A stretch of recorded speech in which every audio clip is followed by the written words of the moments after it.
Welcome, in front of me is a POPTEL P8 and today I'll show you how to format a SD card on the device. So to get started you want to open up settings and from settings scroll down to storage and choose your SD card, which for me is the SanDisk, as you can see.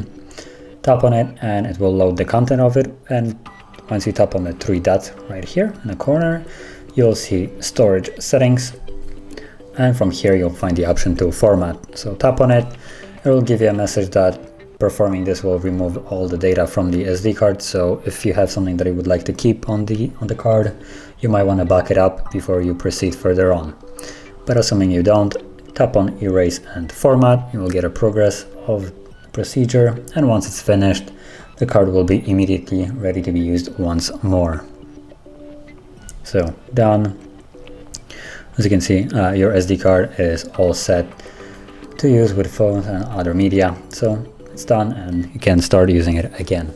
So that is how you format it, and if you found this video helpful, don't forget to hit like, subscribe, and thanks for watching.